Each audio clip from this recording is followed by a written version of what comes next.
Good morning to everyone. Okay, आज हम quadratic equation start करते हैं। देखो, इसका बेसिक फंडा क्या होता है। कुछ कॉन्सेप्ट्स पहले कर लेते हैं, फिर क्वेश्चन आंसर करेंगे। ओके,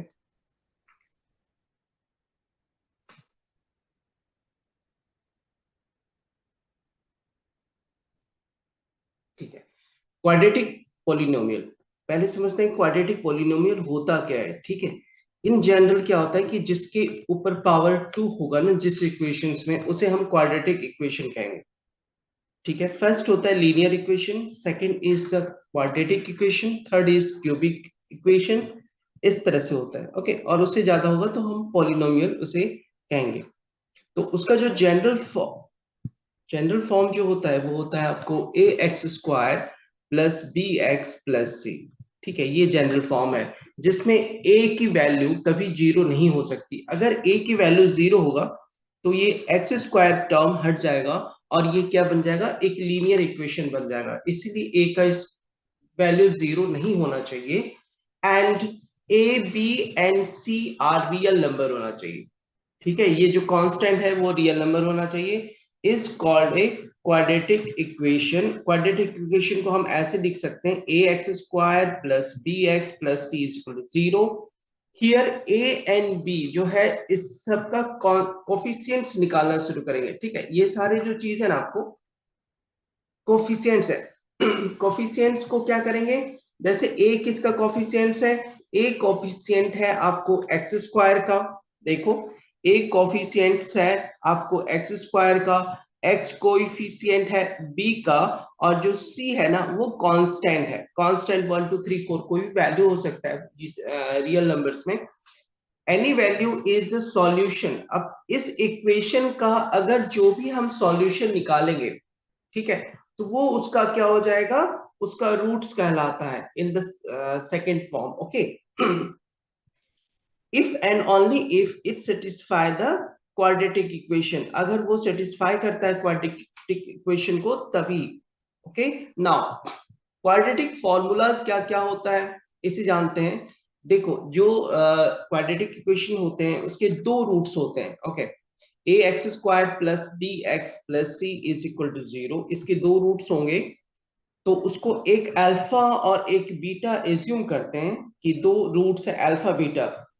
तो हम x की वैल्यू ऐसे निकाल सकते हैं, solution of minus B plus minus under root B square minus four A C, where B square minus four A C जो होगा ना, वो क्या होगा, ग्रेटर देन और इक्वल टू जीरो के बराबर होगा, तभी उसकी वैल्यूज पॉसिबल है, नहीं तो पॉसिबल नहीं निकलेगा उसका वैल्यू। ठीक है ना, इसको डिस्क्रिमिनांट भी कहते हैं।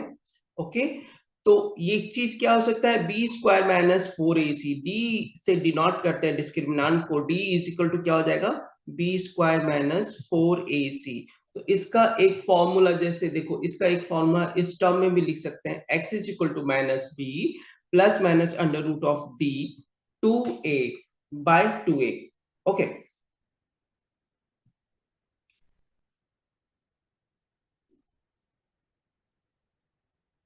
नाउ नेक्स्ट, वो जो डिस्क्रिमिनांट था ना, उस पे डिपेंड करता है नेचर ऑफ द रूट।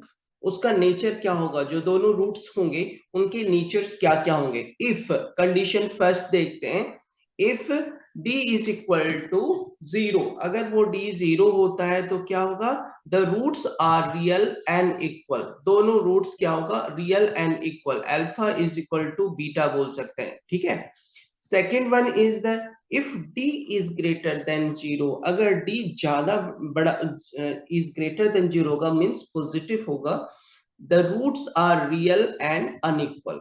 ठीक है, आप इसे याद रखना, roots are real and unequal. If d is less than zero, तो क्या होगा, रूट्स नॉट एग्जिस्ट, उसका सॉल्यूशन नहीं निकलेगा। Okay, if alpha and beta are roots of quadratic equation, then quadratic equations को हम ऐसे लिख सकते हैं, अगर हमें अल्फा बीटा दिया हुआ है तो उसका क्वाड्रेटिक इक्वेशन ऐसे लिख सकते हैं, x square minus alpha plus beta into x plus alpha beta is equal to zero. इसको इन द वर्ड्स कैसे लिख सकते हैं, x square minus sum of roots x plus product of the roots is equal to 0। Okay, ये था हमारा concepts जो quadratic equation का इन जनरल कॉन्सेप्ट्स है। ओके, कुछ क्वेश्चंस करते हैं ताकि इसका कॉन्सेप्ट्स और ज्यादा अच्छे से क्लियर हो पाए। देखो, इसका फर्स्ट क्वेश्चन करते हैं, which of the following is not a quadratic equations. आप में से कोई बताएगा इसमें से कौन सा क्वाड्रेटिक इक्वेशन नहीं है? B option. हाउ? रीजन क्या है इसका? डिग्री 3 है। ओके देखो, मैं एक्सप्लेन करता हूं वन बाय वन। अगर हमने इस तरह से फर्स्ट का देखा, x square plus 3x minus 5, ये क्वाड्रेटिक इक्वेशन है क्योंकि पावर इसका 2 है। बी देखते हैं, एक्स स्क्वायर और यहाँ पे एक्स क्यूब है। ओके, तो क्यूब पावर नहीं हो सकता है, क्यूबिक इक्वेशन हो जाएगा। तो हमारा बी जो है, बी हमारा करेक्ट आंसर हो जाता है। सी देखो, इसको रीअरेंज ही करना है, सिर्फ एक्स स्क्वायर को लास्ट में रखा है, उसको फर्स्ट करना है। डी देखो, डी क्या है, ये भी क्वाड्रेटिक इक्वेशन है इस। ओके, आपको जस्ट कंपेयर करना है किससे, A X square plus B X plus C से इज इक्वल टू 0। ये क्वाड्रेटिक इक्वेशन का स्टैंडर्ड फॉर्मूला है, इससे कंपेयर करना है।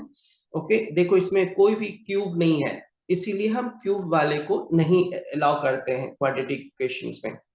okay, now next one is that question number 2, the polynomial equation दिया हुआ है, इसमें से कौन सा है बताओ आप?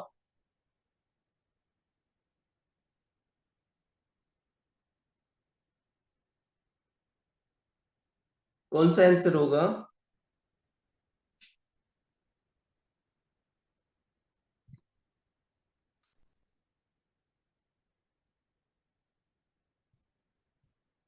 बताओगे?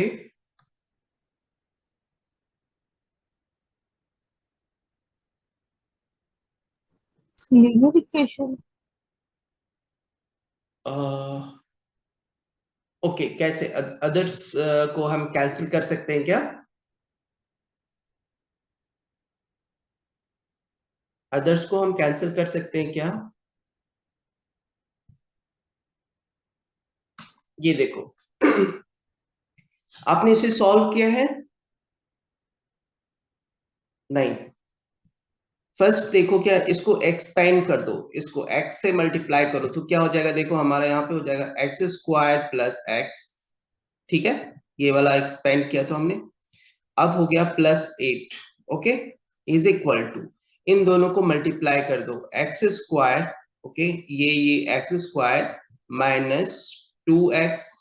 ओके, देन कैसे किया हमने, इसको इससे मल्टीप्लाई किया और इसको इससे मल्टीप्लाई किया। ओके, नंबर सेकेंड टाइम में 2 से इसको मल्टीप्लाई करेंगे और फिर 2 से इसको मल्टीप्लाई करेंगे, देन प्लस 2x माइनस 2 2 जा 4, ये 2x ये 2x कट हो जाएगा, ये एक्स स्क्वायर और ये एक्स स्क्वायर कट हो जाएगा। अब यहाँ ध्यान से देखना, कोई भी इसमें एक्स स्क्वायर नहीं है, एक्स का पावर 1 है तो हम लिख सकते हैं ये लीनियर इक्वेशन में होगा। लीनियर इक्वेशन में एक्स का पावर 1 होता है, क्वाड्रेटिक इक्वेशन में एक्स का पावर 2 होगा। ओके, और क्यूबिक इक्वेशन में एक्स का पावर 3 होगा। बाय क्वाड्रेटिक तो अलग ही है, इसमें और पावर्स चढ़ जाते हैं। Okay, now question number third देखते हैं क्या है। The roots of the quadratic equation are, ये रूट्स कैसे निकालते हैं बताना।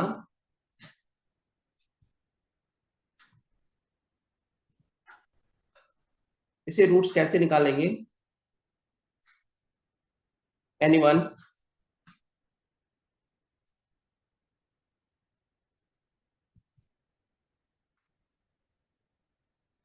बताओ। फैक्टराइज कर। यस, ओके, फैक्टराइज करके कैसे करते हैं फैक्टराइज? मिड टर्म को यस स्प्लिट यस, अप करके इसमें। करेक्ट है, स्प्लिटिंग द मिड टर्म, है ना। Splitting the mid term process से हम इसको फैक्टराइज कर सकेंगे। ठीक है, तो splitting the mid term theorem से हम कर सकते हैं। जैसे मैं लिखता हूं यहाँ पे देखो, 6x स्क्वायर, ये पूरा लिखने की जरूरत है नहीं अभी फिलहाल। देखो क्या है, first and last term, first term और लास्ट टर्म को क्या करते हैं, मल्टीप्लाई करते हैं। 6 × 2 इज इक्वल टू 12 हो गया। अब 12 का फैक्टर्स निकालेंगे। इसका फैक्टर्स होता है 4 × 3। ओके, ये जो फैक्टर होता है ना, उसको क्या करते हैं, उसको कुछ इस तरह से करेंगे कि हमारा प्लस करके या माइनस करके मिडिल टर्म आ जाए। अब मिडिल टर्म को हमें इस माइनस एक्स लाना है, तो माइनस एक्स के लिए बड़ा वाला जो टर्म होगा ना, वो माइनस होना चाहिए। तो -4x + 3x x की जगह लिख सकते हैं, देखो है ना। सिर्फ मिडिल टर्म को पहले स्प्लिट कर लो। मिडिल टर्म को स्प्लिट करने के बाद रिमेनिंग को लिख लो। फर्स्ट टर्म यहां लिखो 6x² और यहाँ पे -2 इज इक्वल टू 0। अब क्या है, इन दोनों फर्स्ट टू टर्म में कॉमन निकालो। तो फर्स्ट टू टर्म में कॉमन निकालोगे तो यहां निकलेगा 2x कॉमन है, 3x - 2 प्लस इन दोनों में कॉमन 1 है, तो 3x - 2 इज इक्वल टू 0। इन दोनों में कॉमन क्या है, 3x - 2 कॉमन है, देन मल्टीप्लाई में 2x + 1 जो रिमेनिंग बच जाता है इज इक्वल टू 0। तो x क्या आएगा, देखो फर्स्ट टर्म से आ जाएगा 2/3 और इसका क्या है, x इज इक्वल टू -1/2। तो कौन सा ऑप्शन सही हो रहा है देख लो, 2/3 -1/2, इसका मतलब है हमारा सी ऑप्शन करेक्ट होगा। ओके, नाउ नेक्स्ट क्वेश्चन देखते हैं।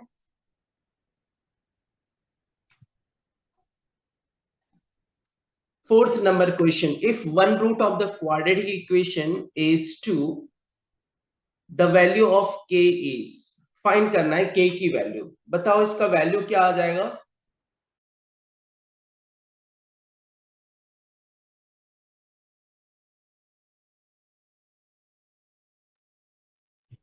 कैसे सर सॉल्व करेंगे, -1।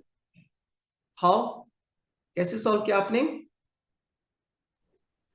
सर जो रूट थी उसकी वैल्यू पुट की और इक्वल टू 0 है और फिर के की वैल्यू आ जाएगी वैल्यू तो। Yes correct.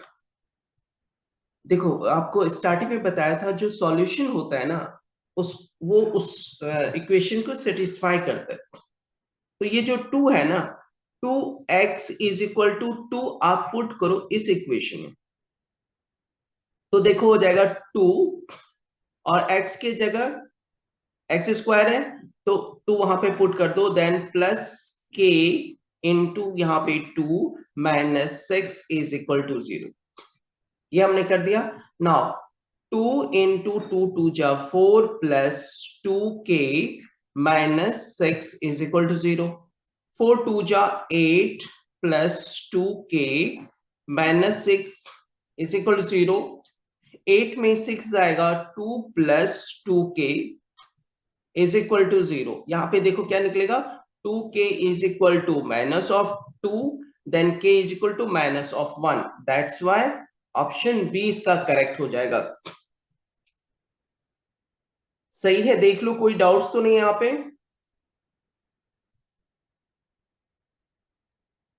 Okay,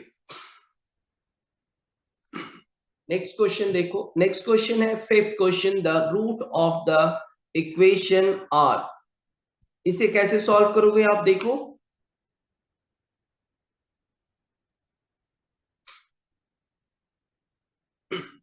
The roots of the equation are,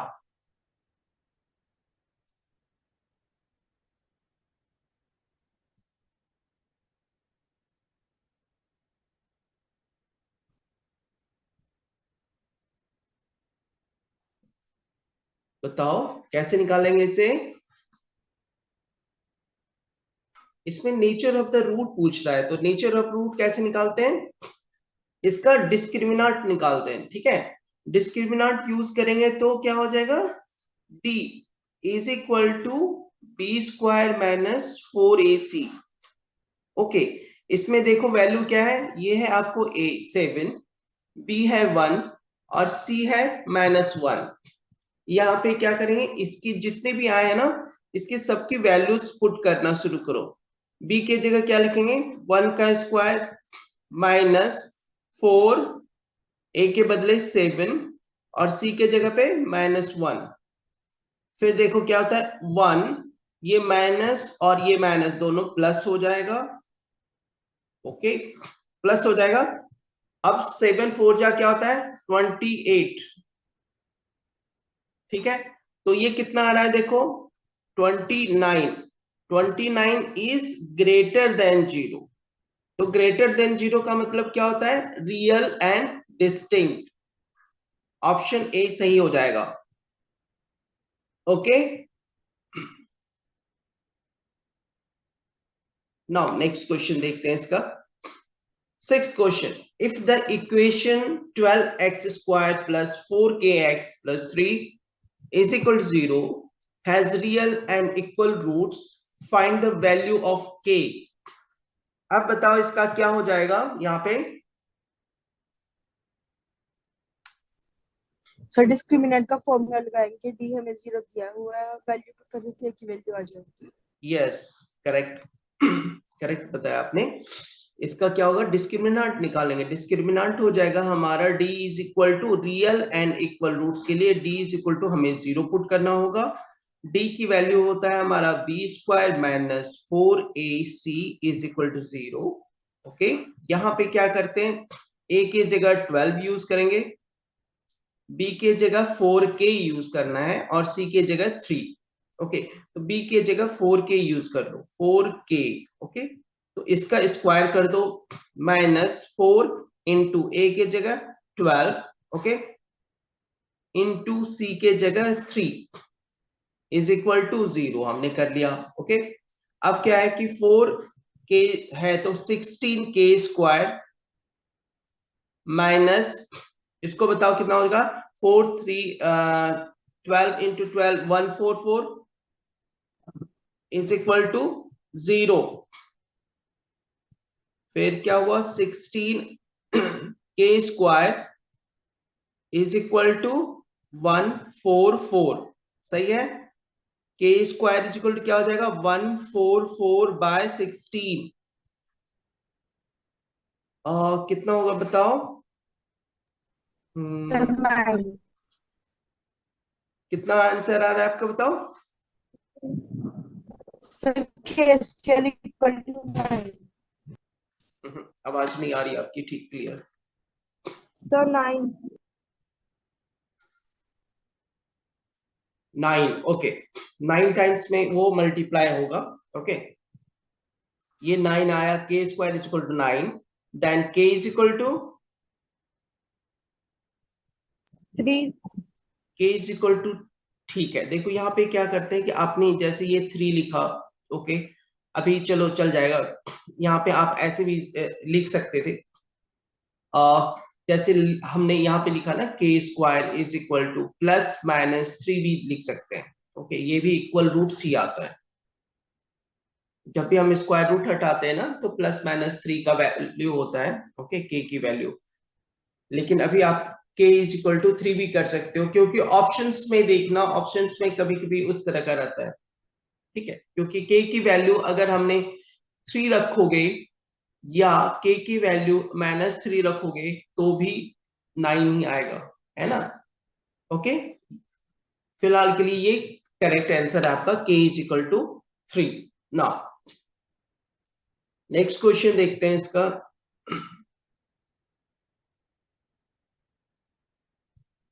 seventh number, find the roots of the quadratic equation.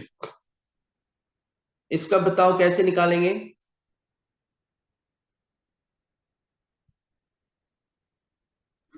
Factorise. ठीक है, फैक्टराइज करना, फैक्टराइज करके बताओ। Find the roots of the quadratic equation, factorise कर रहे हैं तो फैक्टराइज में हो जाएगा हमारा फर्स्ट और लास्ट टर्म को पहले मल्टीप्लाई कर देते हैं। ये भी सेम लग रहा है जैसे लास्ट किया था हमने। 6 इंटू 2 12, 12 का फैक्टर करेंगे तो 4 इंटू 3 होगा। और इस बार क्या है, ये पॉजिटिव है, मिडिल टर्म पॉजिटिव है, तो लिख सकते हैं 4x माइनस 3x। बाकी रिमेनिंग को हम लिख देंगे यहाँ पे 2x square, then this is plus और here minus is equal to 0। लिख सकते हैं ये। ओके, फर्स्ट टू टर्म में कॉमन देखते हैं, 2x कॉमन है। ओके, तो इसमें क्या लिख सकते हैं, x प्लस 2।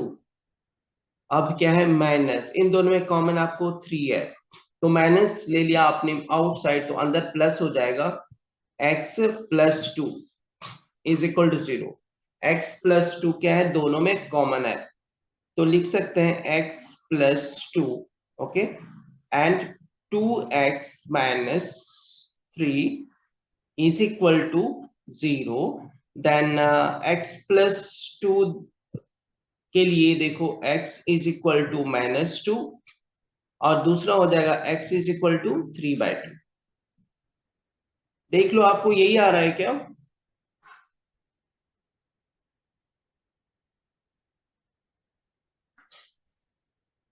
इसे सॉल्व किया करो, तब पता चलेगा। ओके, नाउ नेक्स्ट क्वेश्चन देखते हैं। इसमें 8th नंबर क्वेश्चन है, find two consecutive positive integers the sum of whose squares is 365। ये बताओ कैसे करेंगे? सर एक इंटीजर को सेलेक्ट कर लेंगे तो कंसेक्यूटिव है, तो दूसरा इंटीजर x प्लस 1 बन जाएगा। उसका जब स्क्वायर करेंगे तो इक्वल टू 365 रख के x की वैल्यू आ जाएगी। यस, करेक्ट, सही है। ओके, सही है। अब इसमें देखो क्या कहता है कि कंसेक्यूटिव, कंसेक्यूटिव का मतलब होता है कि एक, जैसे 1 2 3 4 काउंटिंग करते हैं, तो एक के बाद एक आता है। तो सपोज करो x अगर हमने एज्यूम कर लिया उसे, ओके, तो दूसरा टर्म जो है होगा हमारा x प्लस 1 हो जाएगा। ओके, तो दोनों का स्क्वायर करने से हमें 365 आना चाहिए। तो 365 के लिए हम लोग क्या करेंगे, एक्स स्क्वायर प्लस, इसको सॉल्व करते हैं भाई, तभी क्लियर होगा इजीली। अब देखो इसे यहां से लेते हैं, ठीक है। नाउ इसमें दो टर्म हम मान लेते हैं कि एक तो टर्म मानते हैं x का, और दूसरा टर्म मानते हैं x प्लस 1 का, है ना। आप सॉल्व करोगे, इसको बताओगे क्या होगा, फैक्टर्स अगर निकलेगा तो एक बार ट्राई करो इसे।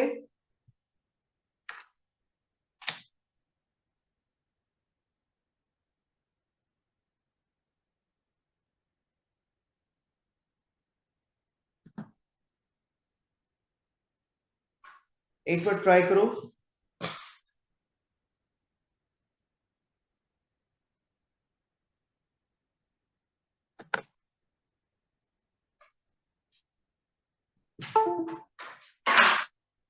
सिंपल वे है इसका, राइट कर सकते हैं, बताओ। दो चीज हो गया, x और x प्लस 1 हमारा हो गया, है ना। तो इसको लिखेंगे कैसे, देखो, x square plus x plus 1 का whole square is equal to 365। ये हमारा गिवन दिया हुआ है, देखो। अब इसे एक्सपेंड करते हैं, x square plus x square plus 1 plus 2x is equal to 365। Okay, अब ये जो 365 है ना, उसे इस साइड ले आओ, तो क्या हो जाएगा, x square plus x square हो जाएगा आपको, देखो 2x square. Okay, then plus 2x, 365 इस साइड लाओगे तो माइनस 364 हो जाएगा, इज इक्वल टू 0। यहां तक करेक्ट है आपको? देखो 2 कॉमन है सब में, तो 2 से डिवाइड कर देंगे बोथ साइड्स में, 2 कट जाएगा सब में से, इससे भी 2 डिवाइड कर देंगे, तो बचेगा क्या हमारे पास, देखो x square plus x minus 182 is equal to 0। अब क्या करते हैं बताओ, फैक्टर्स निकालते हैं 182 का, ठीक है। तो 182 का फैक्टर्स बताओ क्या होगा, 182 2 9 जा 2 1 जा 2 से नहीं कटेगा, 3 से नहीं, आप 7 से 7 1 जा 7 7 3 जा, आपको ये फैक्टर्स हो जाएगा। 182 का फैक्टर्स है आपको कितना, 2 इंटू 7 इंटू 13, 7 इंटू 2 14, 14 इंटू 13 1 है, तो 14 13 लिख सकते हैं हम, है ना, 14 13 लिख सकते हैं। ठीक है, तो इसको 14 और 13 यूज करेंगे। तो यहाँ पे क्या हो जाएगा देखो, प्लस में दिया हुआ है तो पहले हम प्लस में बड़ा वाला ले सकते हैं, -13x -180, और इस साइड आपको x² इज इक्वल टू 0। अब देखो जो फर्स्ट टू में है ना, उसमें कॉमन जो है आपको सिर्फ x है, x कॉमन ले लो, x प्लस 14 माइनस, इन दोनों में कॉमन हो जाएगा आपको 13, अब बाहर ले लिया आपने माइनस, तो अंदर क्या लेंगे हम, प्लस यूज करेंगे। ठीक है, ओके, अंदर प्लस यूज करेंगे, तो ये हो जाएगा आपको प्लस 13 इंटू 14, तो इसका फैक्टर ही था 14 इज इक्वल टू 0। तो दोनों में कॉमन हो जाएगा x plus 14 into x minus 13 is equal to 0। अब इस फैक्टर्स को लिखता हूं मैं फिर से, x plus 14 into x minus 13 is equal to 0। यहां से आपको वैल्यूज निकलेगा, x इज इक्वल टू -14, और दूसरा क्या है देखो, x is equal to +13। Okay, तो यहां पे क्या है कि दो वैल्यू हमारा आया। तो अभी देखो क्या है, मैं क्वेश्चंस में देखना, find the two consecutive positive integers है। अगर हमने ये माना है पॉजिटिव इंटीजर्स है, तो x कैन नॉट बी, ठीक है, माइनस, x माइनस नहीं हो सकता, तो x क्या होगा, सिर्फ हमारा देखो x ये वाला तो टर्म नहीं रहेगा, हमारा x की वैल्यू होगा फिर ओनली 13, x का 13 आ रहा है, x इज इक्वल 13 हो रहा है, इसका नेक्स्ट नंबर क्या हो जाएगा, x plus 1 is equal to 14। तो दो कंसेक्यूटिव नंबर क्या था, 13 एंड 14। ओके, करेक्ट है।